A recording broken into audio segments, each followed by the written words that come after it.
You will not love me, madam, and I will not require it of you. That is the whole of the bargain, and it is a generous one." The Duke of Wolfstead spoke the words without turning from the tall window of the north gallery, watching his own carriage stand steaming in the frost of the courtyard below. And he did not see the young woman behind him flinch, though he heard the small catch of her breath and despised himself, faintly, for noticing it at all. Sedwin, 9th Duke of Wolfstead, had learned long ago that a man who noticed such things gave others the means to wound him, and he had bled enough for one lifetime. So he kept his back to her and his voice level, and he let the cold of Wolfstead Castle do the work that cruelty in him no longer had the appetite to perform. "You will keep this house," he went on. "You will bear the name I have given you and, God willing, the son the name requires. Beyond that you will want for nothing that money answers. Gowns, coal, a table, servants who will obey you as they obey me. I ask only that you do not mistake the arrangement for something it is not." Behind him at last she spoke, and her voice was not what he had braced for. He had expected weeping, or the brittle brightness of a woman determined to charm her way into his good graces, or the sullen silence of a bargain struck under duress. Instead, Ciara Femby said, quite plainly, "And what is it you fear I would mistake it for, your grace?" He turned then. He had not meant to. She stood in the middle of the enormous, unfurnished gallery in the plain grey travelling gown that was, he understood without being told, very likely the best thing she owned. And she looked absurdly small against the bare stone and the long march of empty niches where his ancestors' portraits had once hung before he had ordered them taken down. Her chin was level. Her hands were folded, not wrung. She had the sort of face that the fashionable world would call unremarkable and pass over at a crowded assembly without a second glance. A clergyman's daughter's face, honest and a little tired, with grey eyes too steady for a woman who had, that very morning, been married to a man she had met precisely twice. "I fear nothing on that account," Sedwin said, more curtly than he intended. "I merely wish us to understand one another. Then let us understand one another." She did not step toward him. She did not lower her eyes in the pretty, deferential way that his late mother's companions had all perfected. "You have married me because your solicitor and my father's creditors found each other convenient, and because you require an heir and would rather not be troubled by a wife's affections in the getting of one. My father is spared the debtor's court. My younger sisters keep their good name. In exchange I am to live in this house and ask nothing of you but its walls." She paused. "I have understood you since Tuesday, your grace. You need not say it 3 ways." For a long moment the Duke of Wolfstead, who was feared in 3 counties, who had reduced grown men of business to stammering with a single lifted brow, found he had nothing whatever to say. He had chosen her precisely because she was nobody. That was the truth he would not have spoken aloud to a living soul. A duke in one of a son had daughters of earls thrown across his path like flowers before a carriage, and every one of them had come to him with the same hunger behind the same practiced smile. The hunger for Wolfstead, for the strawberry leaves, for the 12,000 a year and the London house, and the diamonds locked in the strong room under this very floor. He had loved one of those smiles once, when he was younger and softer and stupider, and he had learned what lay behind it in the most public and most humiliating manner a man could be taught. He did not intend to be taught it twice. So he had instructed his solicitor to find him a wife who could not possibly want him for himself, and could not possibly deceive him into believing she did, a woman with nothing, no rank, no beauty that on would fight over, no expectation of tenderness, and had married her by special license in a chapel with 2 witnesses, and no breakfast after. And now the nobody was looking at him with those grey eyes as though she had taken his measure and found the sum a little sad. "You will be comfortable here," he said, because the silence had gone on too long. "Mrs. Threlfall keeps the household. She will bring you whatever you require. Will you be here?" The question landed with no particular weight, which was what made it land at all. She might have been asking whether it would rain. "No," said the Duke. "I keep to Wolfstead House in town and to my estates in the west when Parliament rises. This castle is old and inconvenient, and I have not lived in it these 9 years. He drew on his gloves, 1 finger at a time. "You will find it quiet. I have never minded quiet. You may come too." He said it almost gently, which surprised him, and to cover the surprise he moved toward the great doors. There is one matter more. My cousin Miss Honoria Rowntree keeps a house not 4 miles distant at Ashcombe. She has long considered herself, he chose the word with care, connected to my affairs. She will call on you. I would counsel you to be civil and to be careful. Honoria has a wide acquaintance and a longer memory, and she did not look for me to marry at all. Something flickered across Ciara Fenby's steady face. Not fear, he thought, but a swift, clear-eyed reckoning, the look of a woman who had lived a long time near the edge of other people's charity and knew exactly what a great lady's condescension could cost. I see, she said. She expected the son to come from her side of the family. The Duke stopped with his hand on the iron ring of the door. He had not said so. He had told no one so. But it was the plain fact of it. Honoria's boy, young Percival, was the nearest male of Wulfstead blood after himself, and Honoria had spent the better part of a decade arranging her whole life around the certainty that a childless, embittered duke would die and leave her son a dukedom. His marriage had not merely surprised his cousin, it had robbed her, in her own accounting, of an inheritance she already spent in her mind, and this clergyman's daughter, standing in a cold room in a borrowed name, had seen the whole of it in the time it took him to draw on his gloves. "You are quick," he said. "I have had to be." There was no self-pity in it and no bid for his sympathy. She stated it as she might have stated the hour. "Poverty makes a woman quick, your grace, or it makes her desperate, and I long ago decided which I could better afford." Sedwin looked at her a moment longer than was wise.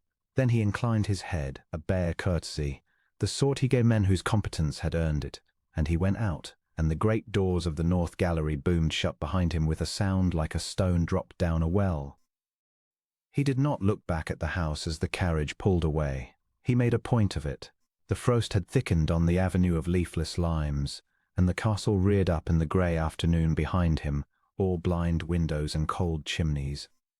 4 square towers and 140 rooms in which not a single fire burned save the one his orders had grudgingly allowed her.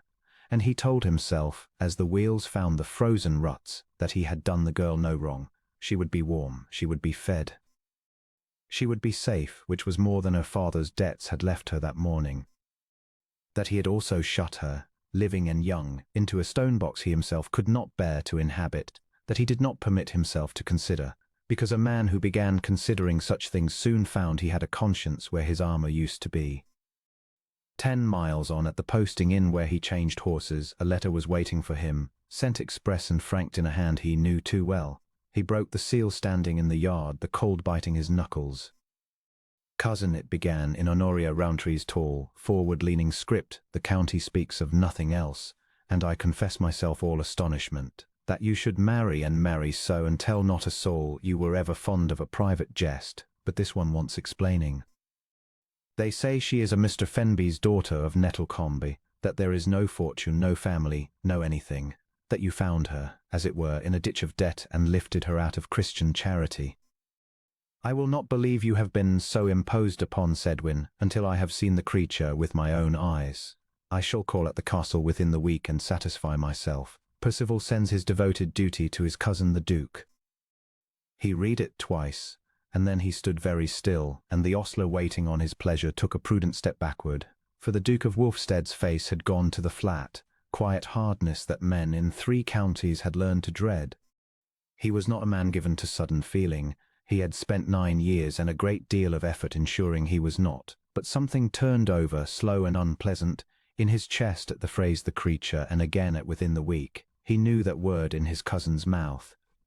He had heard Honoria apply it, over teacups, to a governess turned off without a character, to a widow whose jointure had failed, to every woman whose fortunes had sunk low enough to make sport of. He had heard the small pleased cruelty in it, and thought little of it, because it had never before been aimed at anything of his.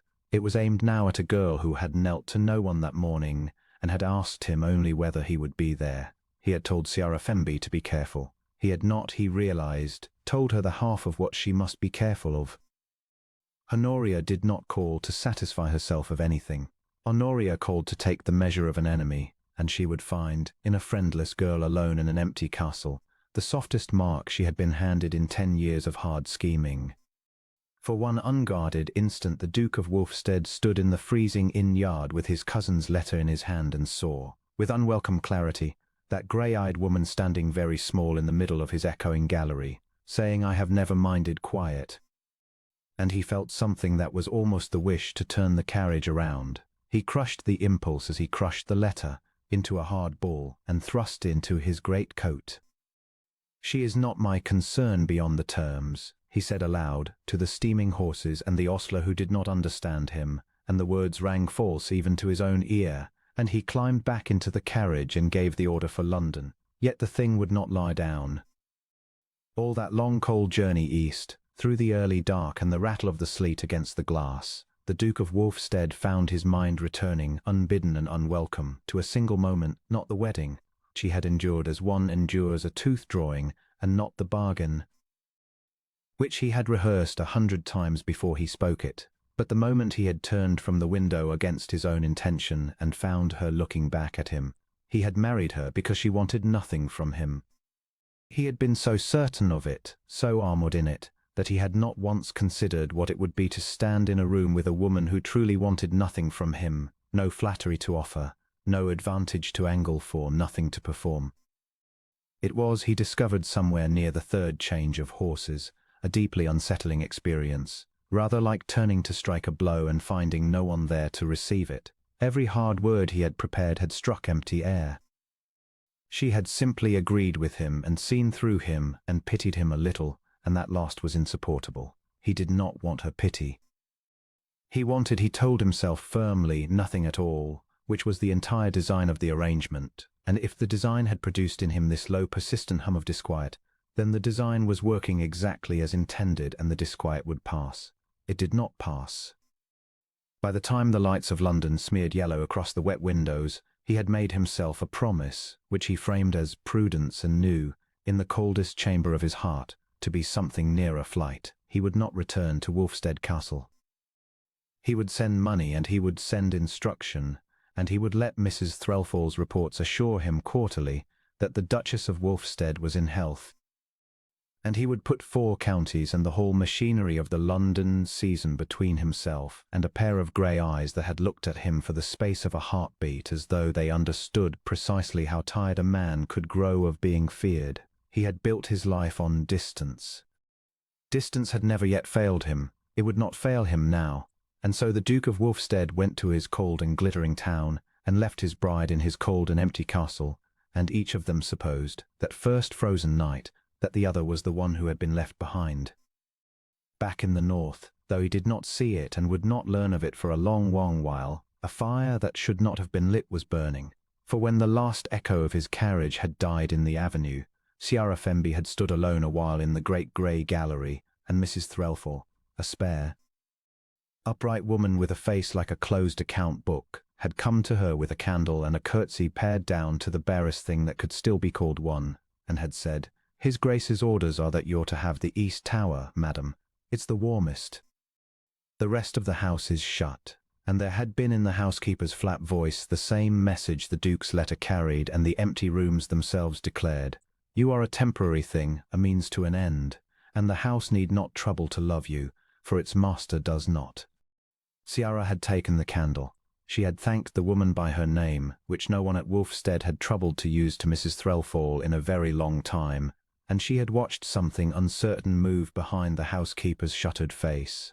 Then she had walked the length of that dead gallery, past the pale ghostship on the walls where the portraits had hung, past the empty niches and the swathed shapes of furniture that no one uncovered because no one came, and she had stopped at the great cold hearth at the gallery's end, where a fire had plainly not burned in 9 years. "Mrs. Threlfall," she had said, quite gently, "who lit the fires in this house when it was lived in?" "The under-housemaids, madam, before his Grace shut it up." "And are there under-housemaids still?" "2, madam, kept on for the airing of the rooms. There's little enough for them to do." Ciara Fenby had looked a long moment at the black and empty grate, and then up at the grey stone soaring into the dark above, cold as a cathedral and about as welcoming, and Mrs. Threlfall would say afterward, to the cook, to the 2 idle housemaids, to anyone who would hear it, that she could not rightly explain what had come into the Duchess's tired plain face in that moment, except that it was not despair, which was what any sensible woman abandoned in such a place had every right to feel. It was something quieter and far more dangerous to a house built on cold. It was resolve. Then let us give them something to do, the Duchess of Wolfstead had said. We will begin with this hearth, Mrs. Threlfall. His Grace has told me to keep his house. A small breath, almost the ghost of a smile. He did not say how warm. And she had knelt in her one good grey gown on the cold flags of the North Gallery and reached for the kindling herself. He had meant to stay away a fortnight. He lasted 9 days. Sedwin told himself on the road back to Wolfstead that it was the North Tower he came to see, the tower with the failing roof that his steward had written of twice, in a hand that grew each time more anxious. He told himself it was the accounts, the tenant leases, the flooded Lowfield by the river. He told himself a great many things across those long grey miles, and believed none of them, and it was this that troubled him most, that a man who had spent 20 years learning to want nothing he could not name should find himself, unable to name what pulled him home.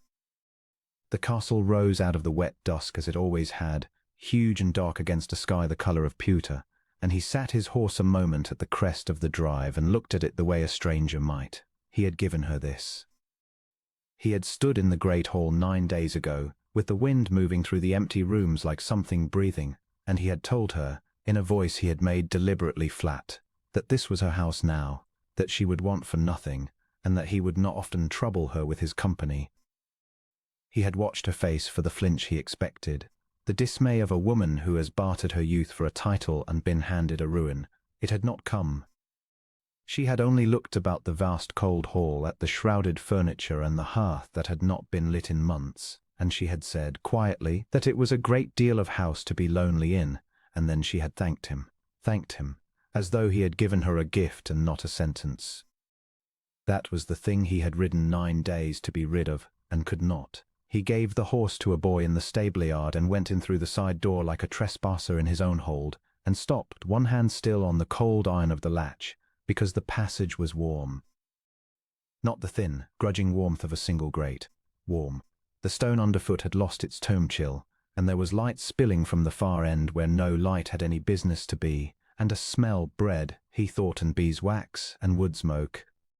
And beneath it all some green herb sweetness he could not place, that struck him with a force wholly out of proportion to itself. He had not smelled a house like this since he was a child, since before. He stood in the passage with his travelling cloak dripping onto the flags and felt something turn over in his chest, slow and unwelcome, and he mastered it, because mastering such things was the one art he had truly perfected. He followed the light to the small parlour off the hall, the one his mother had used that had been shut up under Holland covers since her death, and he stopped in the doorway. The covers were gone.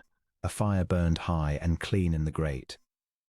Someone had found the good chairs and set them where the warmth would reach, and there were candles, not the branched silver his rank required, but honest tallow in earthenware, a dozen of them, so that the room swam with a soft moving light.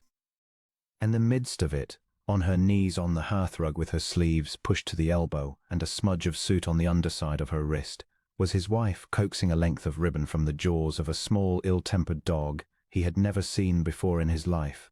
She had not heard him. For a moment, one moment he would not afterward confess to himself, he did not announce his presence. He watched her. He watched the way she laughed under her breath at the dog, low and private, with no one to perform it for, the way she won the ribbon and did not scold, only rubbed the creature's ears in forgiveness, the way the firelight found the plain brown of her hair and made it, briefly, something better than plain. This was the woman his aunt had called negligible. A parson's daughter, penniless, orphaned, kept these 3 years as an unpaid companion to a cousin who treated her worse than the servants, chosen precisely, his aunt had said with satisfaction, because she brought nothing and would expect nothing and would make no trouble at all. A convenient wife, a womb with a wedding ring, to satisfy the terms of a promise made at a deathbed, and then to be tidied away into a distant house and forgotten. She looked up and saw him, and rose too quickly, the dog spilling off her lap, and he saw her hand go to the suit on her wrist, and then stop, refusing to hide it. That was the first thing. She did not hide it. "Your Grace," she said, You were not expected. Evidently. His eye went to the transformed room and came back to her. You have been busy. I have been cold, she said simply. It seemed a remedy within my means. And then, because he said nothing, because he was still standing in the doorway with the rain on him like a man who did not know whether he was permitted to enter his own parlor, she added, "There is soup. You have ridden a long way, I think. Will you sit?" No one had asked him to sit in his own house in longer than he could remember. People stood when he entered and waited to be told what he required. He found he had crossed the threshold before he had decided to, and that the warmth of the fire had reached him, and that he was absurdly sitting in his mother's chair while a penniless parson's daughter ladled soup into a bowl that had come out of some cupboard he did not know he owned. "You found the still room," he said. "I found a great many things. This house has been asleep, not dead. There is a difference." She set the bowl before him and did not hover. She went back to the hearth and took up some mending. His own linen, he realized, a shirt with a torn cuff he had not troubled to mention to anyone, and sat with it in the firelight as though the arrangement were the most natural in the world. The larder is well stocked, only no one had opened it. The maids were frightened of the rooms. I told them a room is only frightened of you if you leave it alone in the dark, and we have been lighting fires in one more each day, to teach the house it is lived in again. He ate. He had not meant to. He had meant to say what he had come to say, whatever that was, and go. But the soup was good, plainly and honestly good, and the fire was warm, and she did not fill the silence with the chatter he braced for.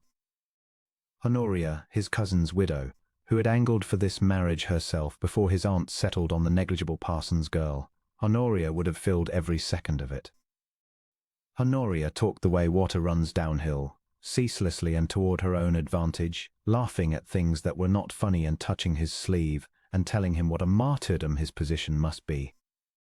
This woman mended his cuff and let him eat in peace, and the peace was so unfamiliar that it unnerved him more than any flattery could have done. "You do not ask me why I came back early," he said at last. "It is your house. You might be curious." "I am," she said, and looked up from the mending, and there was nothing coy in it, nothing arranged. "But you did not marry a woman to be questioned by her, Your Grace. I understood the arrangement. I do not mean to make it heavier than it is." He set down the spoon. "And what did you understand the arrangement to be?" She was quiet a moment. The dog had climbed back into her lap, and she rested one hand on it. "That you needed a wife and did not want one," she said. "That there was a reason you were bound to marry and marry quickly, and that you chose someone who would ask you for nothing, because you had nothing you wished to give. That I was to live here and be respectable and be no trouble." She said it without bitterness, without the wet-eyed appeal that would have let him despise her cleanly and leave. "It is not a cruel bargain if we are both honest about it. I have been more alone in houses far warmer than this one. At least here I may light my own fires." Every word of it was true, and she had assembled it herself from silence and inference, with a plainness that stripped him bare. He had told her almost nothing. He had meant to tell her nothing. And she had read the shape of him, the deathbed, the promise, the son he was oath-bound to get, and the reason he could not bear the getting, from the flat of his voice and the cold of the rooms, and she had not flinched from any of it, and she had not once, tried to make him feel the debt. "My father," he said, and stopped, astonished at himself. He never spoke of it. He had not spoken of it to the lawyers who drew the settlement, nor to his aunt who had arranged the whole cold business, and here he was on the point of laying it before a woman he had known the sum of one evening and 9 days' absence. He mastered it, but he did not quite let it go. "There is a condition on the estate," he said instead, choosing the words like stones across a river, "an entail, and a promise made over it, that I would secure the succession before." He stopped again. "It is not a matter of wanting. You have understood that much correctly." "I know," she said gently. "You needn't explain yourself to me. I did not marry you to be explained to," and that undid him more thoroughly than any confession she might have coaxed. He had spent the ride home dreading the moment she would begin to want things, his time, his confidences, his heart, the whole ruinous inventory that wanting a person entailed. He had built his life on the certainty that to be wanted was to be, eventually, betrayed. He had learned it once, completely, from a woman with a laughing mouth who had wanted his name and never him, and he had paid for the lesson with everything soft in him. He had married this quiet stranger precisely because she could not touch that scar, and now she sat mending his shirt and telling him she required nothing of him, and he discovered, with a kind of vertigo, that he did not want to be required nothing of. That he had come home 9 days early to be needed, and been offered instead freedom, and hated it. You should have a maid to do that, he said, nodding at the shirt, because he had to say something and could not say what he meant. I like to do it. She turned the cuff to the light and bit off the thread. My father used to say that a house is not made warm by fires alone. It is made warm by someone minding it. I had no house of my own to mind these last years. I find I've missed it more than I knew. She smoothed the mended cuff flat on her knee and looked at it. And then with a small rueful honesty that cost her something, she added, I know it is your linen and not mine, and this is your house and not mine, whatever the settlement says. But you were kind enough to leave me the fires. I hope you will forgive me for lighting them so thoroughly. Kind. She had called him kind. He who had installed her in a tomb and ridden away in the certainty that he was doing her a coldness she would resent for the rest of her life. He looked at her across the small warm room. The suit on her wrist she would not hide, the plain brown hair the firelight had no business flattering, the little ugly dog that had found her within 9 days, as everything in this house seemed to have found her, and he understood. With the sensation of a flaw giving way beneath a man who has always trusted flaws, that he was in a great deal of danger. There is nothing to forgive, he heard himself say. You are very quiet, Your Grace, she said, after a while, not as an accusation but as an observation, the way she might have remarked that the fire was drawing well. My cousin used to find it insupportable, a person who did not talk. She said a silent room was a rebuke. I never thought so. I have always felt one could say a great deal to a person by simply sitting with them and not troubling them to answer. Your cousin, he said. That would be the Lady Honoria Wrights too. Something crossed her face, not fear, but a careful settling, as of a woman who has learned to step around a broken stair in the dark. They are acquainted, yes. Mrs. Rowntree was kind enough to visit the day before you returned. She kept her eyes on the mending. She was surprised to find the parlour opened. She said it was a great presumption in me to disturb a house that was not mine, and that you would not thank me for it. She said a good many things, actually about what you would and would not thank me for. She seemed to know your mind very well. He set his jaw. He could see it entire, Honoria sweeping into the cold hall in her furs, taking the measure of the negligible parson's girl, dispensing her polished venom in that laughing voice, and going away satisfied that she had put the creature back in her place.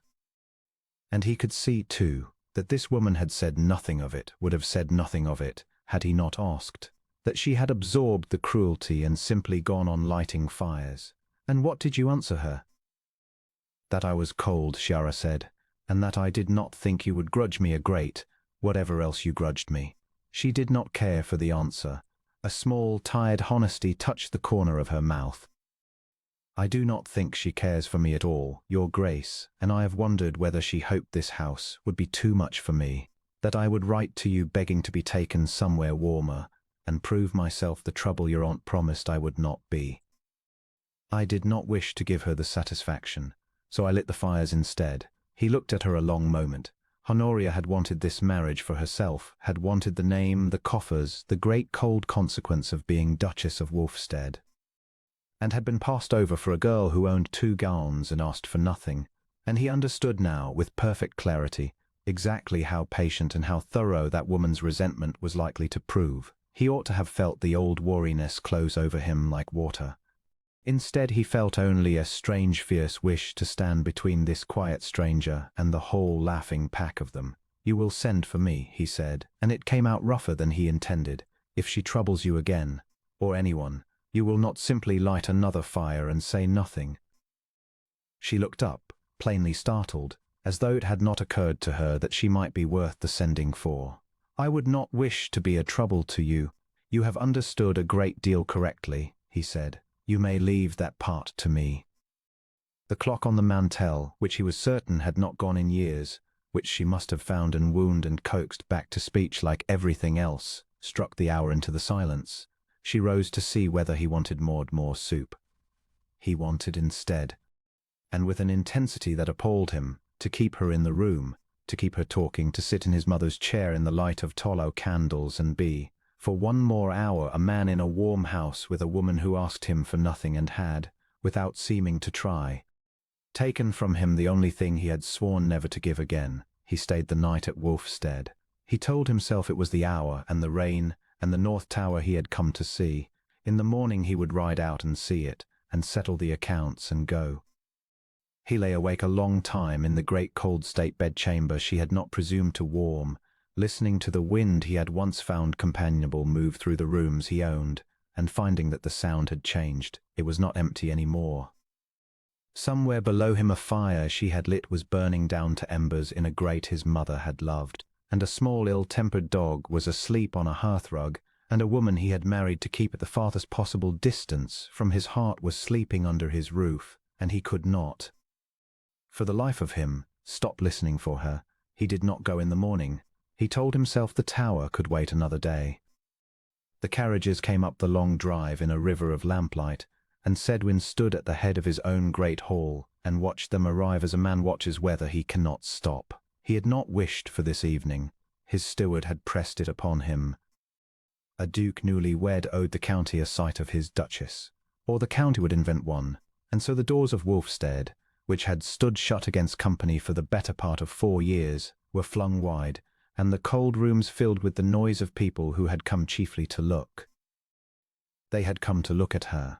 He knew it the moment the first of them crossed the threshold and let their eyes travel past him, past the black and silver of his coat, to the slight figure in grey who stood a careful pace behind his shoulder. Ciara had dressed plainly. She had no choice in it. The gowns he had ordered sent up from town had not yet arrived, or had been delayed by someone's small malice, and she wore what she owned, which was a gown of dove-grey wool, clean and neat and years out of fashion. He had seen the ladies in their silks measure that gown in a single downward sweep of the eyes, and price it and set it aside. She bore it as though she did not see them doing it. That was the thing he could not stop watching. She stood straight, her hands folded, and greeted each guest by name as his steward murmured it to her, and there was no apology anywhere in her, no flinching, no bright, anxious smile begging to be liked. She simply met them. He had spent his life among people who performed, and he did not know what to do with a woman who declined to. Wolfstead. The voice was rich and carrying, pitched to be overheard. Honoria Rowntree came toward him through the press with both hands extended, as though she and not Ciara were the mistress of the house, and the lamplight found the diamonds at her throat and made a small blaze of them. You wicked man. 4 years you hide yourself away, and then you marry in the dark, with no ball, no breakfast, not so much as a notice a friend might read. One begins to think you were ashamed. One might think a great many things, Sedwin said. Most of them cost nothing to think. Honoria laughed as though he had flattered her. She had a gift for hearing only what pleased her. It had served her through 3 seasons and a wealthy widowhood, and it did not fail her now. Her gaze slid from him to Ciara and grew, if anything, warmer, which was how he knew the cruelty was coming. And this is she. Honoria came a step nearer, and looked at Ciara the way one looks at a painting hung a little too low. How charming. Wolfstead, you must tell us the whole romance, for we are all quite starved for it. Where does one find such a bride? For I confess I have been everywhere a lady may be found, and I have never once seen this face. You would not have, Ciara said. Her voice was quiet and even. I have never been anywhere a lady is looked for. A little ripple went through the group that had gathered to listen, not quite laughter, for they were not certain yet whether they were permitted to laugh at her or with her. Honoria decided it for them. No, she agreed gently as one agrees with a child. No, I dare say you have not. Mr. Femby was a clergyman, was he not? Or a schoolmaster? Something with a great deal of goodness in it and very little else. She turned the diamonds toward the lamps again.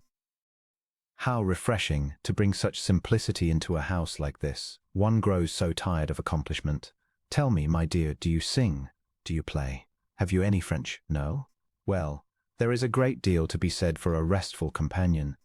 A man of Wulfsted's cares must want somewhere quiet to set his mind down at the end of a day, and a quiet mind is so easily kept. It was beautifully done. Sedwin, who had watched men negotiate treaties, could admire the craft of it even as it turned his stomach. Every word a courtesy on its face and a blade beneath, each one inviting the room to see his duchess as a plain, unlettered nobody he had taken up out of some incomprehensible. He felt the old coldness rise in him, the shutter he had learned to bring down between himself and any room that meant him harm. 4 years ago a woman with just such a warm, carrying voice had stood in just such a hall and told her friends, not knowing he was near, that she would have the title and endure the man, and he had heard every word through an open door, and had never since let a warm voice near his guard. He did not intend to let this one near it either. He had married for an heir and a settled succession and nothing more. He had told himself so on the morning he wed, and he told himself so again now, and he found he was watching Ciara's face to see how badly she was hurt. She was not, so far as he could see, hurt at all. She let Honoria finish. She let the silence sit a moment, long enough that the listening faces began to turn toward her, waiting. "I have no French, madam," she said. "You have found me out. But I nursed my father through his last winter, and I kept his accounts when his hands would no longer hold a pen, and I buried him myself when the parish would not spare the cost, and I have not since met the trouble that frightened me. I think perhaps that is its own accomplishment. It is only that it does not show at a pianoforte."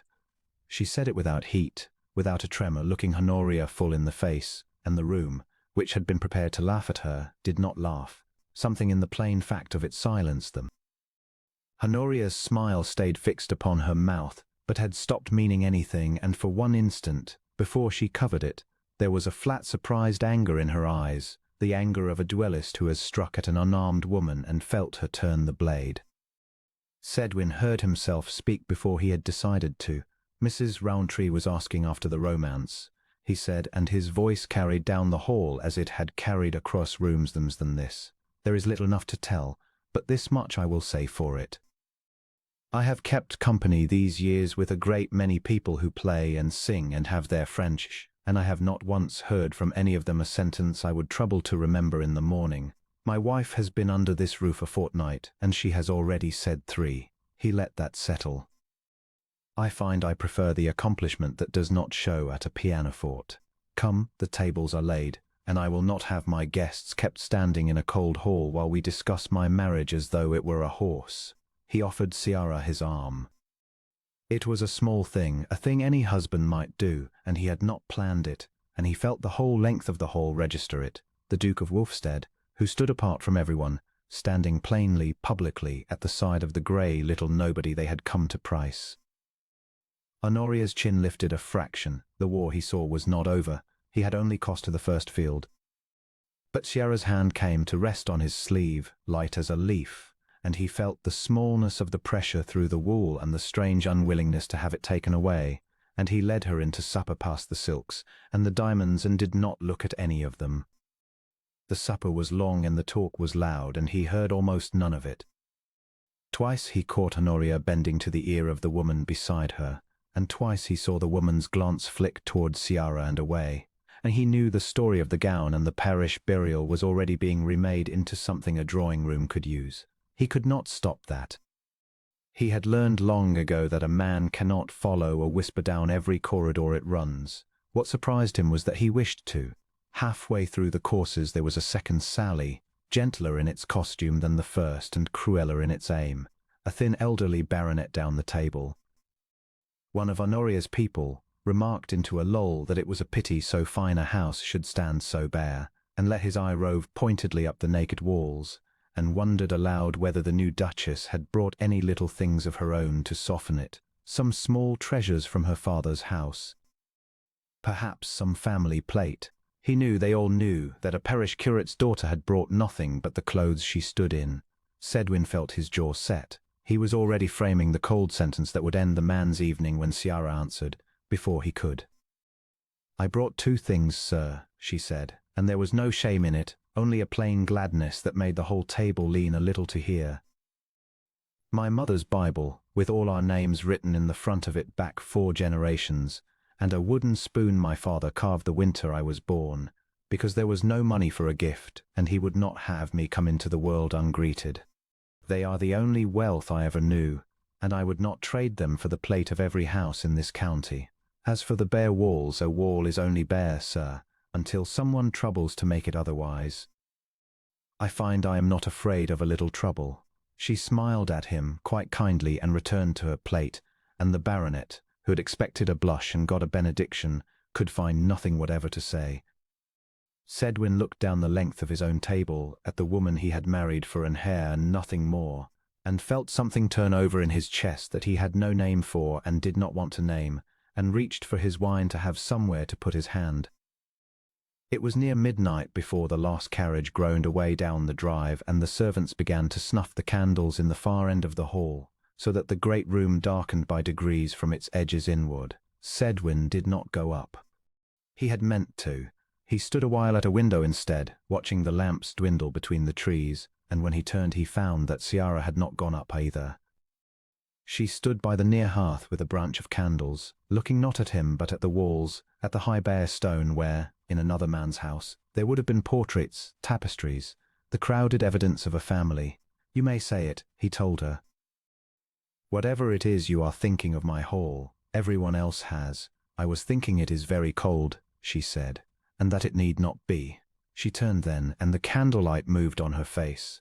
"That was kindly done, my lord, what you said. You need not have." It was not kindness. The word came out harder than he meant. He had braced himself, without knowing it, for gratitude, for her to thank him prettily, to make of his intervention a debt, to begin the long soft campaign of pleasing him that he had watched other women begin. "I do not do kind things. I said what was true because the woman had made the hall unfit to breathe in, and I wanted it fit again. Do not mistake it for tenderness. You will be disappointed." He expected her to be wounded or to protest that she had meant no such thing. She only looked at him a moment, gravely, and then, he could scarcely believe it, the corner of her mouth moved. "Then I will not thank you," she said. "I would not wish to burden a true thing with a false name. You were not kind, you were only just, and you dislike being caught at it." "Very well, my lord. I shall tell no one." It was so exactly the truth of him, and so lightly said that he had no answer ready. He had built a life on not being read. Men who feared him did not look closely enough to read him. Women who wanted his rank looked only at the rank.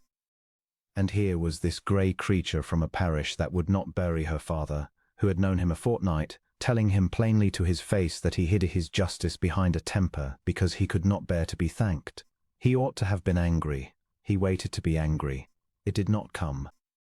"You are very sure of me," he said, "for a fortnight's acquaintance." "No," she said. "I am not sure of you at all. That is why I watch you." She set the candles down upon the mantel.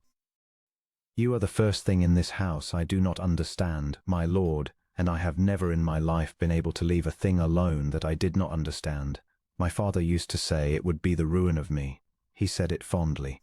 A shadow crossed her, and she let it pass. "I understand the cold rooms. I understand the servants who do not yet trust me, and the lady tonight with her diamonds, and the gown that was meant to shame me and only saved me the bother of pretending to be other than I am. I understand all of it. I do not understand a man who builds a house this large, and then lives in it as though he were a guest in someone else's grief." Sedwin went very still. No one had said such a thing to him. No one had come near enough to see the shape of it, still less to name it aloud in a darkening hall at midnight, without cruelty and without fear, as though it was simply a fact she had noticed the way she had noticed the cold. "You presume a great deal," he said low. "I do." She did not retreat from it. "You may send me back to my grey room for it, and I will go, and I will not sulk. But you asked me what I was thinking of your hall, and I have found that I cannot say a comfortable thing to you and mean it, and I would rather say an uncomfortable one and be honest than earn a fortnight of your good opinion with a lie. I think you have had a great deal of the other kind of woman. I think you would not know what to do with me if I flattered you, and I think, my lord, that somewhere underneath all that black temper you would be glad of it, gladder of one voice in this house that is not trying to please you. I may be wrong. I am often wrong. But I do not think I am wrong about that." The candles guttered in the draught. Somewhere far off a servant closed a door, and the sound of it rolled down the empty length of the hall and died. Sedwin looked at her, at the plain grey gown and the folded hands and the steady, fearless, unbeautiful honesty of her face, and felt the shutter he had kept down for 4 years shift on its hinges, just slightly, the way a heavy door shifts when someone at last leans a shoulder against it from the other side. He did not send her to her room.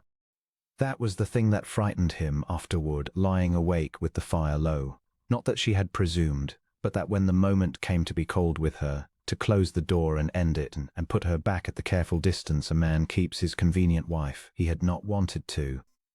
He had wanted to ask her what else she had noticed. He had wanted to stand in that ruined cold hall until the last candle went and hear her go on telling him the truth about himself in that quiet, level voice. And the wanting had come up in him so plainly and so fast that he had turned from her almost roughly and bid her good night, and gone up the great stair 2 steps at a time like a man walking away from a fire he has stood too near. "Good night, my lord," she had said behind him, unoffended, and he had heard her gather her candles. He lay now and stared at the canopy and did not sleep. He had married her to fill a nursery and settle a succession, and he had promised himself nothing else, no closeness, no risk, none of the old ruinous business of caring what a woman thought of him.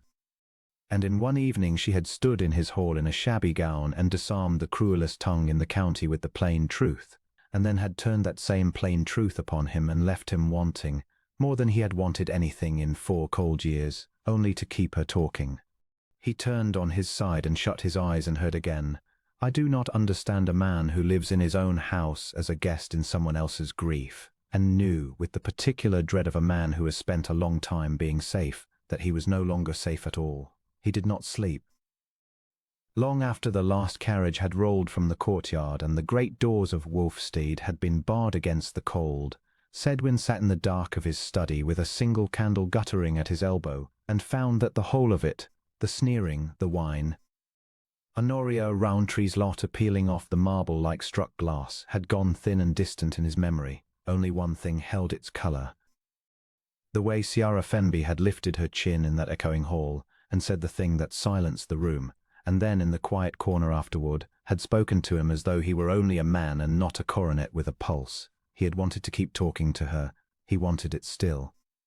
And that wanting sat in his chest like a coal he could not put down. By morning he had told himself it was nothing, a curiosity, no more, of the sort that fades when the object of it proves ordinary in daylight. He had built the whole architecture of his life on the principle that people were in daylight ordinary, that warmth was a performance staged for what he could give, and that he had learned, at bitter cost, to watch for the seams in the performance. He had married once for exactly such a performance, and had spent the short years of it discovering that the woman who wept so prettily at their betrothal had wept for the coronet, and never once for him.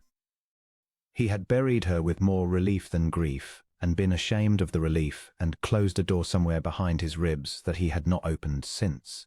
So he told himself, watch for the seams. He would find them in the Fenby girl as he found them in every one. He found her instead, in the East Conservatory. He had gone there because it was the one room in the castle he was certain no one used. The glass house had stood neglected for a decade, its beds gone to leggy weeds and its fountain dry, and he had walked its cold length when he wished not to be found. But the door was ajar when he reached it, and there was light, not lamplight, only the grey wash of a clouded forenoon through the panes, and there was Ciara, kneeling on the flagstones with her sleeves pushed to the elbow and her hands black with soil, coaxing something green out of the ruin. She did not hear him at first. He stood in the doorway and watched her work, and something in him went very still. She had found a broken crock somewhere and filled it with earth, and she was pressing small pale shoots into it, one by one, with a tenderness she plainly did not know anyone observed. Her face was smudged. A curl had come loose and hung against her cheek.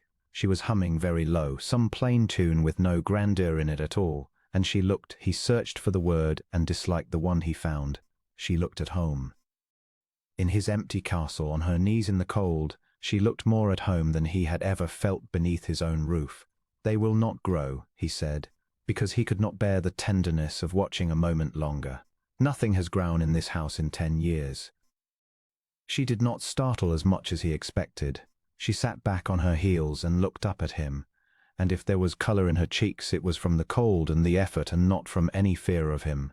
Then perhaps, she said, nothing has been asked to. You imagine you can ask better than my gardeners. I imagine, she said, that your gardeners were told this was a dead room and believed it, and so it became one. She wiped the back of her wrist across her brow and left a streak of earth there. Things become what we decide they are, Your Grace. I have never found soil to be an exception. He came into the room. He had not meant to. His feet made the decision before his pride could veto it. The door swung to behind him and shut them into the grey light and the smell of turned earth, and he crossed to where she knelt and looked down at the sorry little crock and its handful of shoots. What are they? Snowdrops, mostly. And I hope a clematis from the old root by the north wall. It was not truly dead. It only wanted cutting back to the living wood. She rose, brushing her palms against her apron, and stood before him without the ducking and simpering he had grown so weary of in every drawing-room in the county. They will flower by February, even here. You will see. You speak as you mean to be here in February. The words came out harder than he intended, and he saw them land. Something crossed her face, not hurt, quite, but a kind of steadying, the look of a woman who has been reminded of the terms of a bargain she has not been permitted to forget. She had been given this castle as one gives a servant a garret, a place to be put, out of sight, until wanted. He had put her here himself.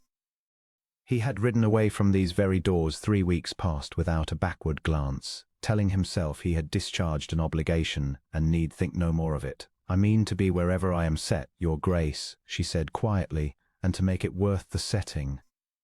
I have not the luxury of doing otherwise. She turned back to the crock, and there was no self-pity in the turning, only work resumed. My father was a curate. When he died there was the living to give up and 3 younger sisters and a mother who does not rise from her bed before noon for the grief of it. I have been useful all my life because usefulness was the only coin I had. I do not complain of it. A woman who complains of the only thing she has is a foolish woman. She pressed the last shoot into the earth and firmed it with her thumb. So I will make your dead room live, because it is here, and because I can. You need not attend the flowering if it does not please you. He was silent. He had asked, in the careless way of a man probing for the seams, and she had shown him the whole cloth instead, and there were no seams in it. He had expected a recitation of grievances dressed as modesty, the little hooks a clever woman sets to catch a rich man's guilt. There were none. She had told him her circumstances the way another might report the weather, a fact neither courted nor concealed, and then declined to make him responsible for it. It undid something in him that he had thought long past undoing. To his own astonishment he did not leave.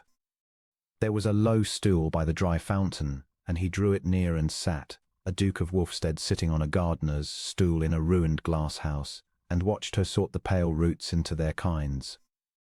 When she reached for the water can and found it too heavy, half full and rimed with old sediment, he took it from her and poured for her himself, tilting the thin stream over the crock while she guided the shoots straight with 2 fingers. It was the plainest labour he had done in 20 years.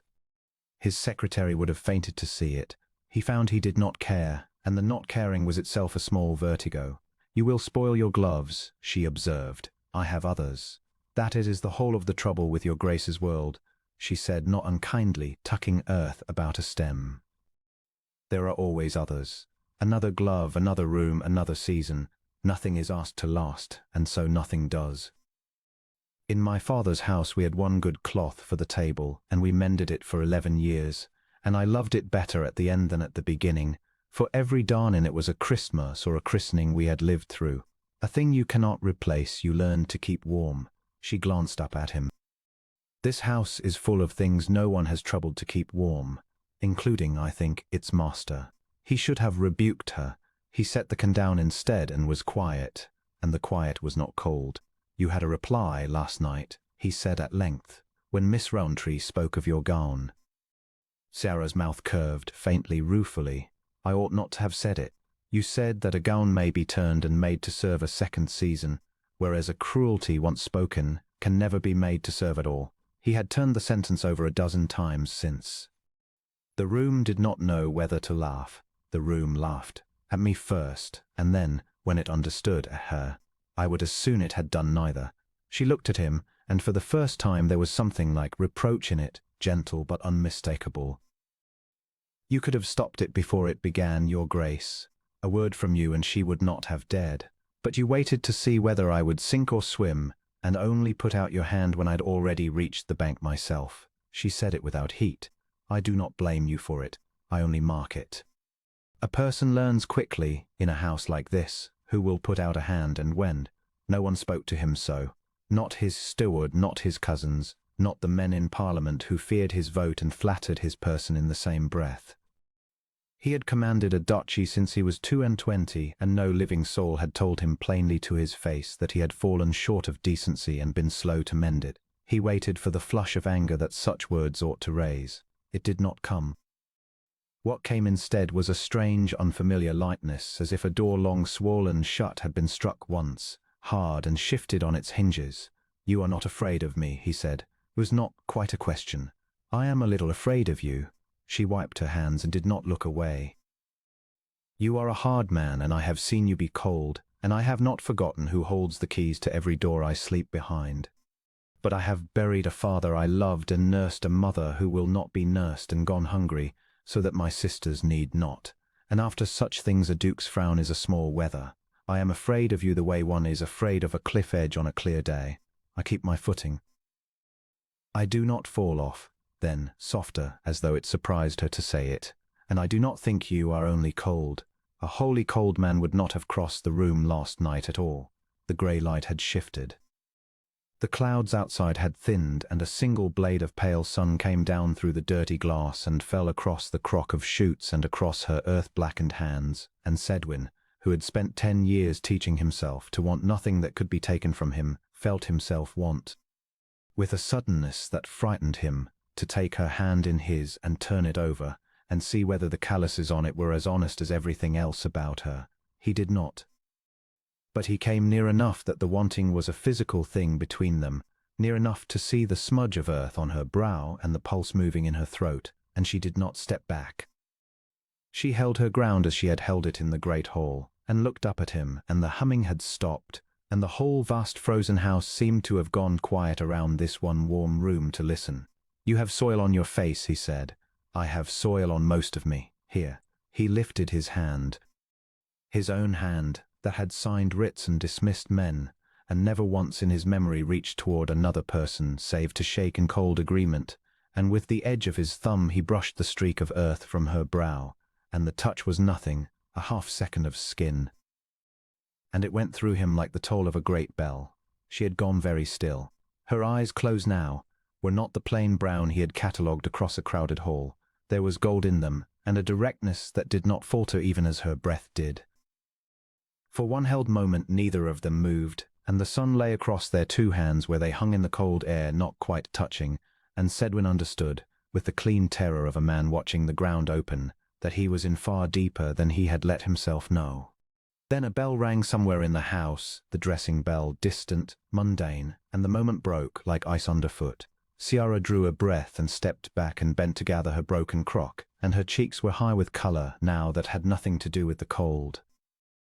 You will trouble your grand friends by lingering here, Your Grace, she said, and her voice was steady though her hands were not. Miss Rowntree in particular will want to know where the Duke of Wulfstead spends his mornings. Let her want. The words were out before he weighed them, and he saw them register, saw the small startled flicker of them in her face before she mastered it. He should not have said such a thing. Honoria Rowntree's father held 2/3 of the notes against the Western estates, and the whole cold arithmetic of his marriage, the arithmetic that had planted a curate's daughter in an empty castle to bear him a son and trouble him with nothing else, had been calculated with the Rowntree interest very much in the ledger. He had married for an heir and for peace and for the joining of two fortunes, and he had chosen a bride precisely because he expected to feel nothing for her, because feeling was the one extravagance he had sworn off. He had built the whole arrangement to be safe.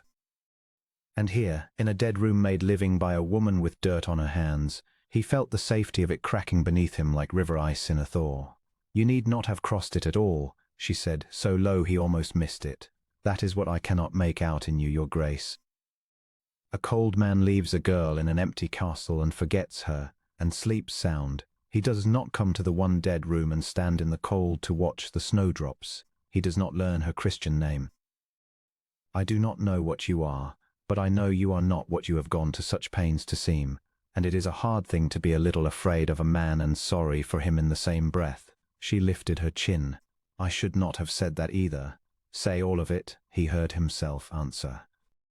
No one else does. But she only shook her head and gathered herself, and the shutters came down behind her honest eyes the way they must have learned to come down in every grand room she had ever been made small in. I should go, Ciara said. The house does not warm itself, and there is much of it yet cold. Ciara. He had not used her name before. It stopped her at the door with the crock cradled against her apron. He did not know, having called her, what he meant to say. The room he managed. This room. Keep at it. If you can make one dead thing in this house live, I should like to see it done. Something moved behind her eyes that he could not read and did not try to. Then you will have to come back in February, she said, and see. And she was gone, her light quick step fading down the frozen corridor, humming again after a moment, the plain tune with no grandeur in it drifting back to him through the glass. Sedwin stood a long while in the empty conservatory with the sun going in and out of the clouds. He looked at the little crock of shoots she had left on the flagstone, absurd and hopeful and no bigger than his two hands, and he thought of February, and of a woman who kept her footing on cliff edges and asked nothing and told the plain truth to a duke's face, and he knew that the thing he had built to be safe was no longer safe at all. He did not know yet, could not have known, standing there in the pale light with his ruined defences, that at that very hour a letter was being sealed in a fine house across the county, in a hand he would come to recognize, and that Honoria Rowntree had also marked who put out a hand and when, and had begun, with her polished and patient cruelty, to consider what it would cost to see the curate's daughter put back in the shadow where a girl of no fortune belonged. The frost came early that year, and with it came Honoria Rowntree, arriving at Wolfstead in a carriage lacquered so black it threw back the grey sky like a mirror. Sedwin watched from the high window of the long gallery as she stepped down, and he felt the old wariness close over him like a visor. He had not summoned her. She had never in her life required summoning.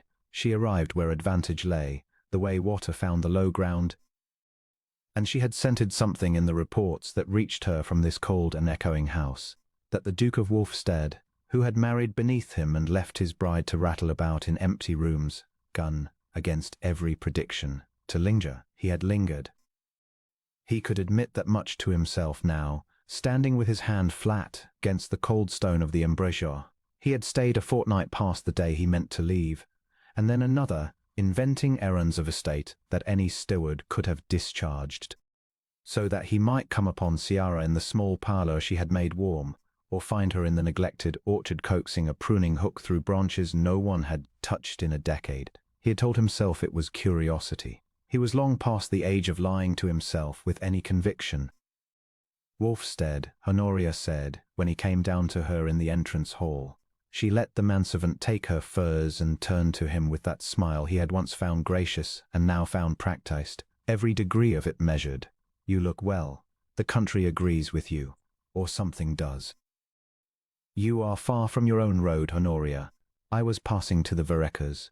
She drew off her gloves finger by finger, and I could not in conscience pass the door of an old friend without stopping to see how he did, especially an old friend so lately and so surprisingly wed. Her gaze went past him up the great stair, along the gallery, as though she might find the surprise itself hanging there among the portraits. Is she at home, your Duchess? I confess I am all curiosity. One hears such things. One hears a great deal that one would do better to forget. Oh, come. She took his arm before he had offered it, a liberty she had always claimed and he had never quite refused. You cannot expect the world to forget the Duke of Wolfstead. You are the most watched man in 3 counties. And now there is a mystery in your house, a girl from nowhere, they say, a bailiff's daughter, or was it a curate's? And here you stand, defending her before I have said one unkind word. That is not the Sedwin I knew. That Sedwin defended nothing. He had learnt better. The words found the old bruise with an accuracy that could not have been accident. Honoria had been there years past, in the season when he was young and open-handed, and had given his heart entire to a beautiful woman named Lisbeth, who had wept the right tears and spoken the right vows and married him with her creditors' letters already sewn into her trunk. He had learnt, that year, what it cost a man to be wanted for what he owned. He had learnt it so thoroughly that he had built his whole life afterward upon the lesson, and had chosen his convenient bride precisely because she asked for nothing, promised nothing, and could not, he had believed, deceive him, having nothing to gain that she had not already been given. "I keep my own counsel now," he said. "You taught me the value of it as much as anyone, and I would teach you again, if you would let me." She patted his sleeve. "May I stay the night? The roads are treacherous after dark, and I should so like to meet her." He should have refused. He knew it even as he inclined his head. Something in him, some remnant of the man who wanted still to believe he could not be moved, wished to set Ciara beside Honoria and see her unshaken, wished, perhaps, to be shown once and for all that the warmth he had begun to trust was true metal and not gilding. That evening they dined in the great hall, because Honoria had asked for it with a laugh, saying it would be a crime to eat in a closet when there was a hall like a cathedral going begging. Ciara had made even that vast cold room bearable. The Duke saw the change with a small private ache of pride he was careful to keep from his face. She had brought down 2 branched candlesticks from the disused chapel and set greenery along the board, and had the great fire lit that had not been lit since his father's time, so that the shadows drew back to the high beams and the long table did not seem a raft adrift on a dark sea. He watched Honoria take note of it all, catalogue it, and file it away behind her eyes. "You have quite transformed it," Honoria said to Ciara sweetly. "One would never know how it stood before, though of course you would know a great deal about making shift with little. That is a gift the well-born never learn. We are hopeless creatures, are we not, Wulfstead? We should freeze in our own drawing-rooms sooner than learn to lay a fire." "It is no great mystery," Ciara said, without heat. "A fire wants only tending. Most cold things do." Sedwin did not miss the way the reply landed, nor the flicker across Honoria's composure before she laughed it off. He looked down at his plate to hide the thing that moved in him, which was perilously close to joy. The blow did not fall that night. Honoria was too fine a workman to strike while the metal was warm. She stayed 2 nights, and then 3, growing every hour more charming, more helpful, more concerned. And it was on the morning she was at last to leave that she came to him white-faced in the library, her hands pressed together, and said she had something she could not in conscience keep from him, though it broke her heart to speak it. "Then do not speak it," he said. He was standing at the shelves, and he did not turn. "I must." Her voice trembled with exactly the right grief. "Sedwin, I have found something. I did not go looking, you must believe I did not, but a bracelet of mine went missing from my dressing case, a poor thing but my mother's, and in searching I had one of the maids open the presses in the east passage." "Sedwin, turn round, I cannot say it to your back." He turned.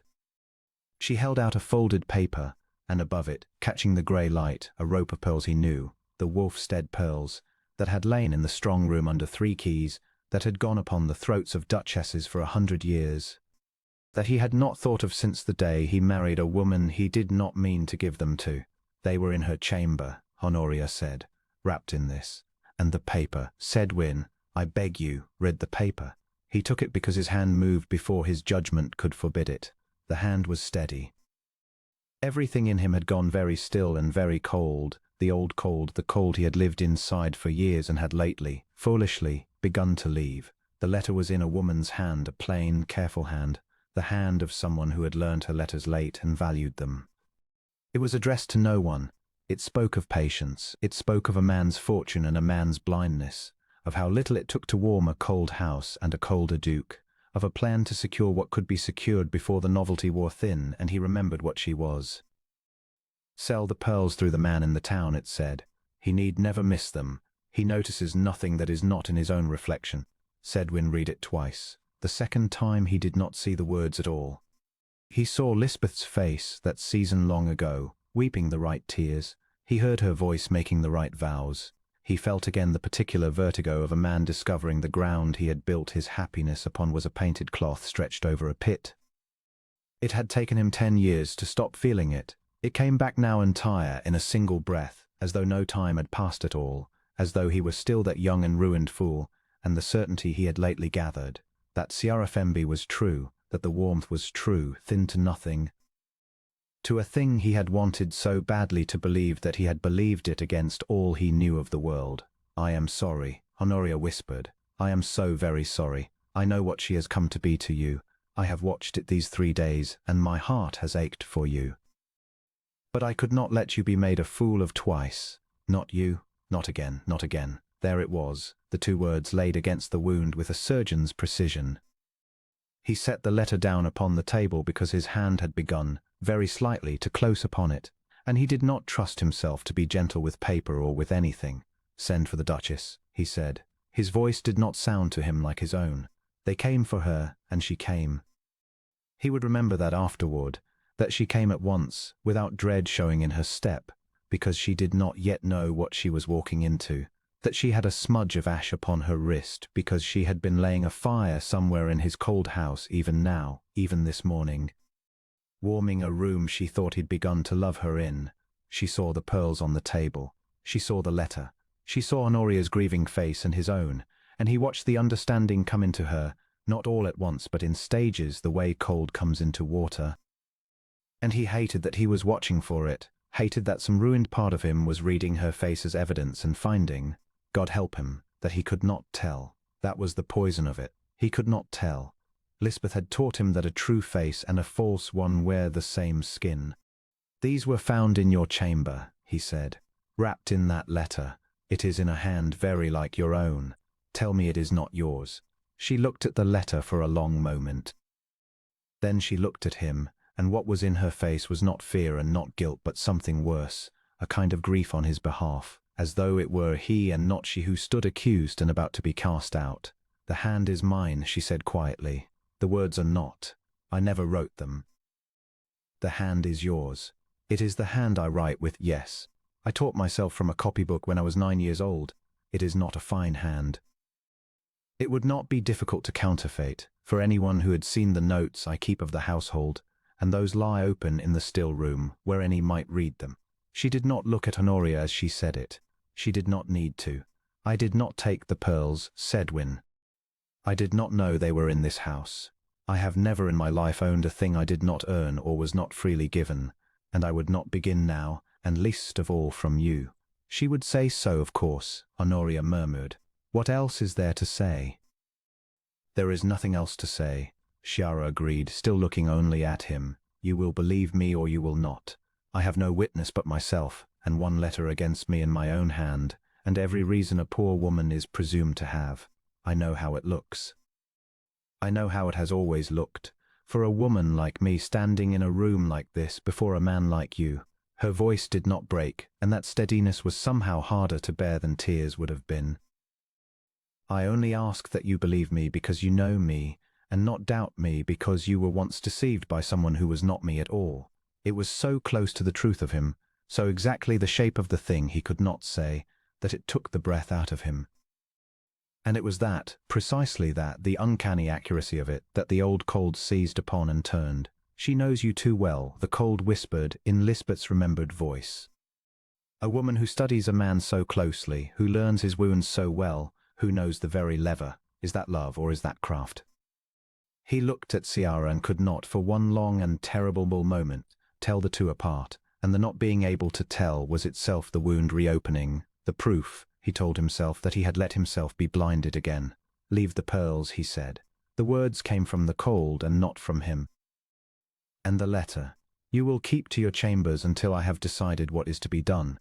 He saw it reach her, saw the small flinch, quickly mastered. That was worse than any cry. For a moment she looked as though she might say more. Her lips parted, and then something in her seemed to gather itself and stand very straight and very still, the way he had first noticed her, months ago, standing straight in a room full of people who meant to make her small. "As you wish, Your Grace," she said. Not Sedwin, Your Grace. She had never once called him that when they were alone, and the return of the title was like a door closing between 2 rooms that had late briefly been one. She turned and went, unhurried, her back straight. the smudge of ash still upon her wrist, and she did not look back at him, and he did not call her name, though it rose in his throat and lodged there like something swallowed wrong. When she had gone, Honoria let out a long breath and moved to lay a comforting hand upon his arm. "You have done a hard thing," she said, "and a wise one. You will thank God for it in a month. She will be gone by spring, and this will seem a fever you have recovered from, and you will marry properly." And Sedwin, he had stepped away from her hand. He stood at the tall window with the grey light on his face, and he was looking down into the cold courtyard where her black carriage still waited, and he found that he could not, in fact, thank God for anything, and that the wisdom he had just exercised sat in his chest like a stone he had swallowed. Every argument was on his side. The hand was hers. Pearls were in her chamber. The letter said in plain words the thing he had feared his whole life to hear said. A prudent man, a man who had learned his lesson, could reach no other verdict. And yet there was the ash upon her wrist. There was the fire she had lit this morning in a room she thought he loved her in. There was the way she had asked him to believe her, because he knew her, not to be spared, not to be pitied, but to be known, and the way she had turned and gone without one word of pleading, when a schemer with everything to lose would surely have wept and clung and sworn. Lisbeth had wept and clung and sworn. Ciara had called him Your Grace and walked out straight-backed to await her ruin, and the thing that troubled him, the small persistent splinter that all the cold in the world could not quite freeze over, was that it was not the conduct of a guilty woman. It was the conduct of a woman who had been believed guilty before, many times by many people, for the single crime of being poor, and had long ago made her peace with the injustice of it, because she had never had the power to fight it.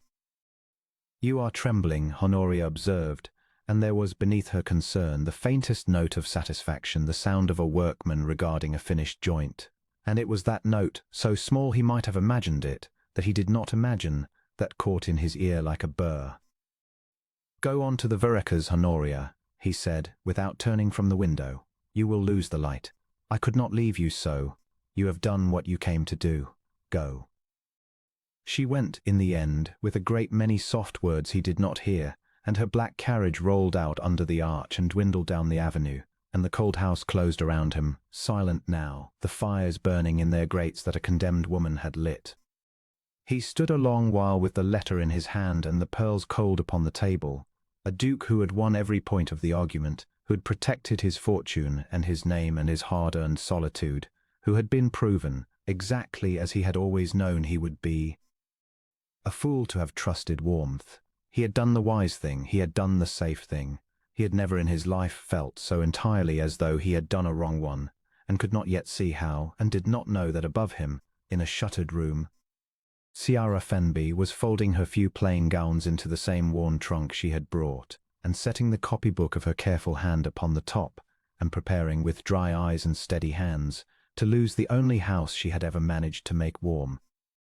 The accusation hung in the great hall like smoke that would not clear. The sapphires of Wulfstead, his mother's sapphires, the last warm thing the old Duchess had ever pressed into his hands before the fever took her, lay upon the long table wrapped in a square of linen, and beside them, where Honoria Roundtree's white finger pointed, lay the small velvet pouch that had been drawn not an hour past from beneath the loose board of Ciara Fenby's chamber.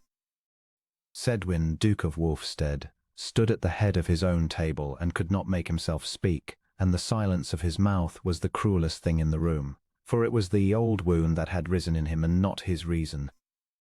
He had been deceived once before by a face that wore softness the way other women wore silk, a betrothed who had schemed for his title with sweet eyes and left him hollow, and he had built his whole life since as a fortress against exactly this, the low, familiar dread that the warmth he wanted was only ever a lure set over a snare. He had brought Ciara here to be a convenient wife and nothing more, precisely so that he need never risk the wanting. And now the wanting had come anyway, and here was the pouch, and here was Honoria's voice, silk over steel, saying that she had warned him, that the little parson's daughter had only ever come for the jewels and the name.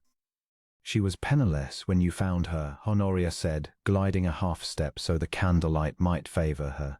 "A girl of no family, set among treasures she could not dream of owning. Is it any wonder the temptation proved stronger than her breeding? I do not blame her, Sedwin. I pity her." But the sapphires were your mother's. Ciara had not moved. That was what he would remember afterward, that while the whole glittering company turned their painted faces toward her to watch her break, she stood by the cold hearth with her hands folded and her chin level, and she did not weep and she did not plead. She looked at him, only at him.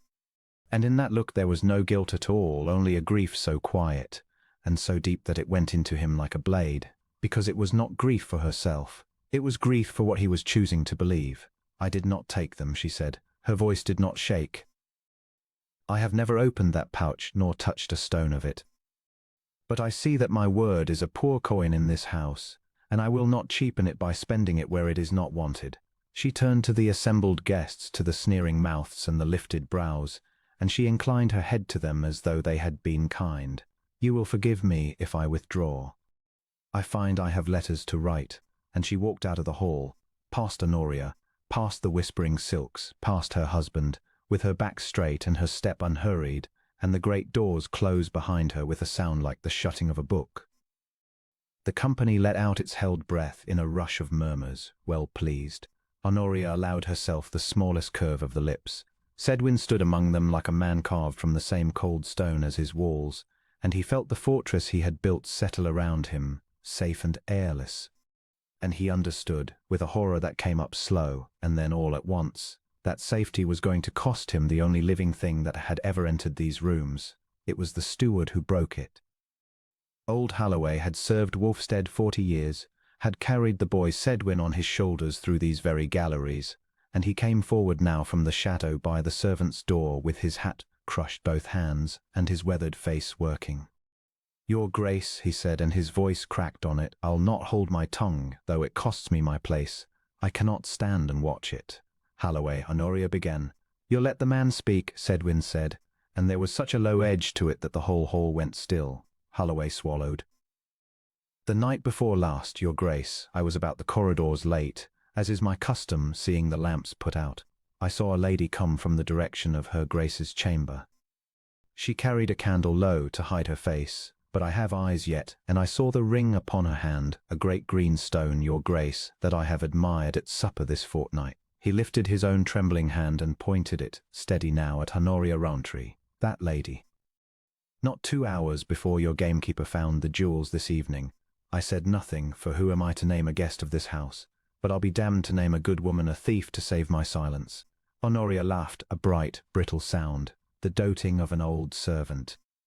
He has been fed at Ciara Femby's kindness, no doubt, as have half the wretches below stairs. Of course he defends her. He has, said another voice, and Sedwin turned, and it was Tabitha, the youngest of the chambermaids, a slip of a girl who had never in 3 years dared to raise her eyes above a lady's hem. She was shaking so hard she could barely stand, but she came forward, and behind her came the cook, and behind the cook the 2 footmen and the laundress and the boy who tended the fires, the whole cold engine of the house, drawn up in the doorway like a tide. He has, Your Grace, and so have we all, and it is not why we speak. I dressed her Grace's hair the night the jewels were said to be taken. She never left her chamber. She sat with me by the fire she had bid me light, for she is forever bidding us light fires, Your Grace, in rooms you never enter, and she read to me from a little book, 'cause my mother is ailing and I was low. She was with me till the candle guttered. She could not have gone near your lady mother's sapphires. She was reading me the Psalms. The murmur that ran through the guests now was a different creature altogether, no longer the purr of pleasure, but the uneasy hiss of people who feel the ground move beneath the pretty floor they had been standing on. One by one the small warmths of that house came into the light and spoke.